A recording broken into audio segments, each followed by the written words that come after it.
আসসালামু আলাইকুম।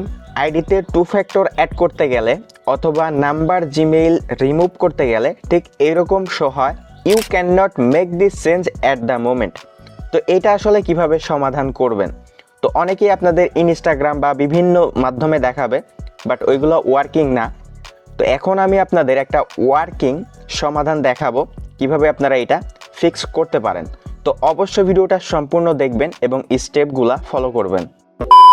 ওকে, তো ফার্স্ট অফ অল আপনারা চলে যান ক্রোম ব্রাউজারে। দেন ক্রোম ব্রাউজারে যাওয়ার পরে ক্রোম ব্রাউজারে আপনার ফেসবুক আইডিটা লগ ইন করে নেবেন। তো ক্রোম ব্রাউজারে আমি আমার ফেসবুক আইডিটা লগ ইন করে নিয়েছি। দেন এবার আপনাদের এখান থেকে ব্রাউজারের সার্চ বারে ক্লিক দিতে হবে।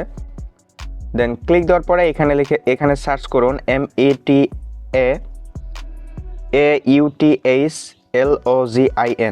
দেন লেখার পরে এবার গো করে দেন। দেন তারপর আপনাদের সামনে ঠিক এরকম শো হবে। এবার এখানে দেখেন লেখা আছে মেটা অ্যাকাউন্ট, জাস্ট এখানে ক্লিক করেন মেটা অ্যাকাউন্টের ওপরে। ওকে, তো ক্লিক করার পরে আপনাদের সামনে ঠিক এইরকম শো হবে। তো এখান থেকে এখানে দেখেন কন্টিনিউ উইথ ফেসবুক, জাস্ট এটাই ক্লিক দিবেন। দেন ক্লিক দেওয়ার পরে এখানে কন্টিনিউ অ্যাজ আপনার আইডির নাম আসবে, এখানে এটার উপরে ক্লিক দিবেন। ওকে, দেন তারপরে এইরকম শো হবে। তো এসে একটা অপশন আছে ক্রিয়েট নিউ অ্যাকাউন্ট, এটার উপরে ক্লিক করুন। দেন তারপরে এখান থেকে দেখেন এইরকম শো হবে। তো এইবার আপনাকে কি করতে হবে, এখান থেকে ইয়েস কন্টিনিউ করতে হবে।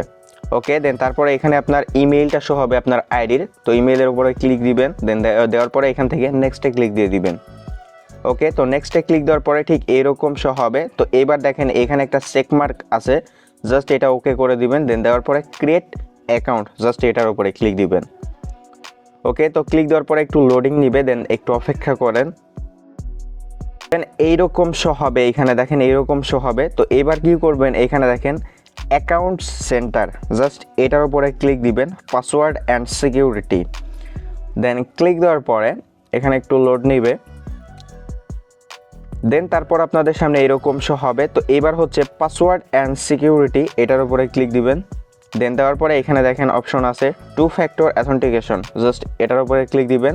দেন তারপরে এখান থেকে আপনার ফেসবুকের উপরে ক্লিক দেন, তো ফেসবুকের উপরে ক্লিক দেওয়ার পরে ঠিক আপনার সামনে এরকম শো হবে। এখানে আপনার ফেসবুক আইডির পাসওয়ার্ডটা দিয়ে দিবেন।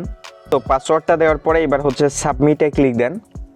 তো সাবমিটে ক্লিক দেওয়ার পরে আপনার সামনে ঠিক এরকম শো হবে। দেন এটা ওকে করে দিচ্ছি। দেন তারপরে এখানে দেখেন আপনার সামনে শো হবে অ্যাথেন্টিকেশন অ্যাপসের মাধ্যমে আপনি টু ফ্যাক্টর অ্যাড করতে পারবেন, SMS এর মাধ্যমে, নাম্বারের মাধ্যমে। তো আমি অ্যাথেন্টিকেশন অ্যাপসের মাধ্যমে করি প্রথমটায়। নেক্সটে ক্লিক দিলাম। দেন দেওয়ার পরে এবার এটা ক্লিক দিলাম। ওকে, তো নেক্সটে ক্লিক দেওয়ার পরে এখান থেকে আমি জাস্ট এটা ব্যাক করে দিচ্ছি। দেন তারপরে এখানে দেখেন এই যে কিটা আসছে, তো আমি কিটা কপি করে নিচ্ছি। আপনারা নাম্বার দিয়ে অ্যাড করে নিলে কোনো ঝামেলা হবে না। নেক্সটে ক্লিক দিবেন। ওকে, দেন তারপরে যে কোডটা কপি করে আনলেন সেটা দিবেন, অথবা আপনি টু ফ্যাক্টর অ্যাড করার সময় যেই কোডটা পাইছেন আপনার নাম্বারে সেই কোডটা দিয়ে দেন। দেন তারপর এখান থেকে নেক্সটে click then. Okay, that's it. এখান থেকে আমরা ডানে ক্লিক দিয়ে দিব। দেখেন আমাদের টু ফ্যাক্টরটা কিন্তু এখন অ্যাড হয়ে গেছে, ঠিক আছে, কোনো প্রবলেম নেই, ঠিক আছে। টু ফ্যাক্টরটা কিন্তু অ্যাড হয়ে গেছে। বা এরকমভাবে আপনারা নাম্বার যদি রিমুভ না করতে পারেন বা জিমেল যদি রিমুভ না করতে পারেন, ওইরকম you can not change at the moment এরকম আসে, তাহলে আপনারা ঠিক এরকমভাবে কিন্তু সব কিছু চেঞ্জ করতে পারবেন।